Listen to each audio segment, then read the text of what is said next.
Let's get right into it. So recently Shopify connected us with a $80 million supplement company, one of the fastest growing brands in America today. Very interesting stuff. They have one single product that they sell, and they were able to grow to that level within 5 years. But what's more important is they came to us to help them with their retention rate. How can we use email, SMS, push notifications, everything in order to increase customer retention after the first purchase? And what's more interesting about this is they are way above industry average. They sit at about 85-90% retention with their customers, and they're trying to figure out how to get even better. So we found 4 areas that they could further improve in order to really take that statistic and continue to make it better and better. And we found that with all supplement companies and all CPG companies who approach us, they tend to have the same issues. So I thought I'd make a video so that everyone who's watching this can benefit from it. And without further ado, here's the first thing. Number 1 is you need to fully control your marketing funnel. And what I mean by that, being able to make decisions based on data clearly. And for most supplement companies or CPG brands that are sending out emails, it's like, yes, we sent this campaign and this is the result, without realizing that a lot of different variables probably played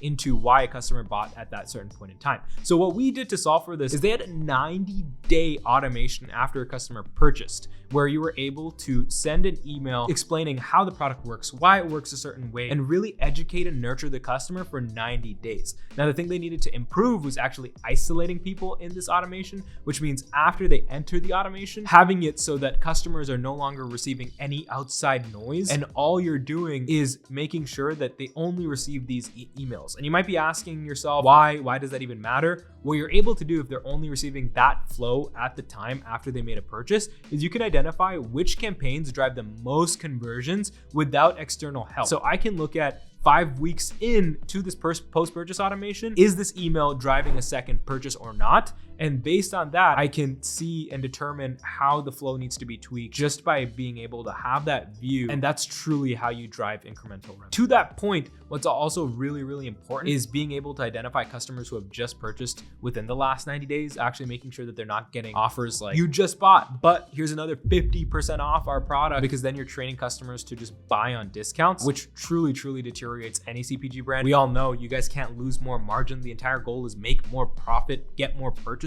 And so to really, really increase the customer retention rate, the best thing you can do is isolate customers after they made the purchase and just send them really relevant content. And you might be asking yourself, what content do I put in that 90-day automation? What do I test for times? For the content, I would just look at the last campaign sent out in the last 365 days. How did your people who have purchased already engage with those campaigns? And then take the best performing ones, put it in the automation, and send it out accordingly. That alone should change your entire funnel. You should have a massive uplift in customers who are buying again and again after that first purchase, if you're able to master this concept of the relevant messaging after they buy. Side note on this, I can't stress this enough, having actual order confirmation, shipping your way, and relevant messaging to let them know that they are going to receive their products on time when they're going to get it. Very, very important if you are building up all this hype. So strategy number 2, targeting based on personas. If you want to increase your retention rate for why your product is important in someone's life, the customer needs to know why it's relevant to them. And the best way to do this is after a customer makes a purchase for the first time, you want to add a survey saying, why did you buy our product today? And collect the information from them. They will be telling you why they bought your product. For me, if I go to a hair care company, I might be buying it specifically because I want my hair to be curlier, versus another customer who might be buying it for hair loss. And so you don't want to be sending the same messaging to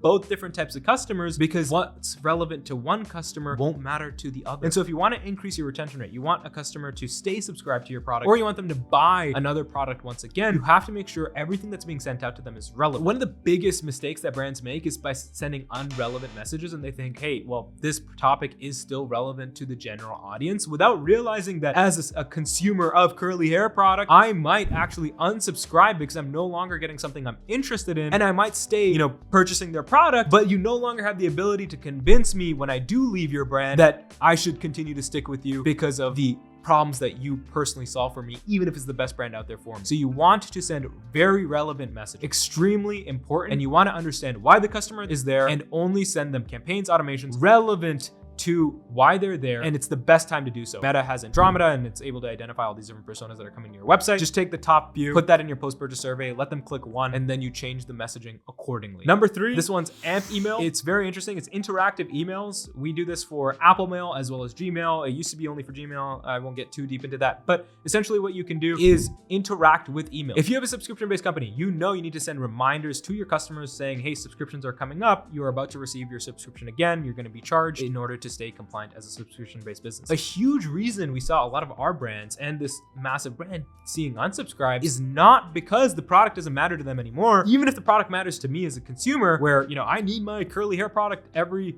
month. But what if I'm traveling? What if the customer does not need it right now? A lot of customers tend to unsubscribe, right? Think about that gym membership. Maybe you pause it when you are traveling and then you resubscribe. And so for a lot of e-commerce companies, they don't give you those options to just go and pause subscriptions, or they don't make it easy. And so in order to actually reduce the amount of churn and increase customers who are continuing to buy over and over again, you want to reduce friction in managing your subscription. And we've tested this on several different companies. Essentially, with these emails that you can engage with within the email provider itself, you can actually open up these emails, you can change subscriptions and delay subscriptions. So instead of just canceling something and saying, you know what, I'm not even in the country right now, I'm gonna come back and I'll resubscribe and you forget, what you want to add is the ability to delay my subscription by 2 weeks, delay by 1 week. By adding those options, you give your customers the chance to actually say, I don't want to receive the product just yet. I'm still interested in staying subscribed. And that way you can lengthen the time that they are with your brand and not limit your subscriptions to being as one-dimensional as cancel and resubscribe. And you can actually have options in the emails itself, in the reminder emails that you have to send, that, you know, you want to delay the subscription, you want to receive it a month out, 2 weeks out. For brands that we've worked with, we tried this on a single company before. And for brands that we've worked with, we actually had a recent company where they became a case study. It was about $24,000 in churn revenue saved over a month, simply because they had the ability to skip and delay things, even if it was delayed for 1 week. So the fourth final tactic here, before I get to two bonuses, the two bonuses cover how you can actually get more people to your subscription if you do have a subscription product. The fourth one is add conditional splits if they're subscribers. This one's super simple to follow. If you have a brand where you have a subscription, or if someone's already actively buying over and over again, you don't want to target them like everyone else. You need very aggressive funnels for customers who don't know your brand yet, because you're convincing them to buy, or your added to cart, your abandoned checkout automations, your browse abandonment. You're educating them on the brand. You're educating them on why they need to purchase this product from you specifically and not your competitor. And so you need to stay as aggressive. But if you have subscribers, if you have customers who are constant return customers, you want to have branches and conditional splits that say, if this person has come back many times, if they have more than a certain amount of orders, more than the average amount of orders, that they are not receiving the same amount of abandoned checkout automations. You don't want emails for the sake of having email. You need to make sure that customers don't unsubscribe, so that way you actually have full control of when you're communicating with them, right? You want to stay as relevant as possible. And so we have branches to ensure that customers who are subscribed to a subscription, or customers who have purchased multiple times, even with this big brand, what they were able to do is identify customers who have been on the subscription for a very long time versus customers who have only ever purchased once. And, you know, they make sure that their funnels look very different for those two, because you are at a different milestone, a different stage with your customer. And so you want to treat them accordingly with your automation, right? Otherwise it can get very overwhelming. Two last bonuses here. I'll keep it very short. Single purchase to subscription ascension is something that is very crucial for a lot of our subscription-based companies. If you are CPG and you want to unlock further retention with your customers, actually having the right ascension can help your brand a ton. That means if they made a single purchase, you have automations dedicated to getting them to subscribe to that specific subscription, and you give the benefits of that subscription. So if it's a curly hair product, maybe the brand sends me an email saying, you purchased it once, you know you're gonna run out, you need to buy it again. And then they actually have a flow that gets me on buying it again consistently. Or you have an ascension to a bundle. Hey, I noticed you bought the hair cream, why don't you get the oil as well? People pair it really well, and you can subscribe to getting these two things over and over again. And now your emails where you're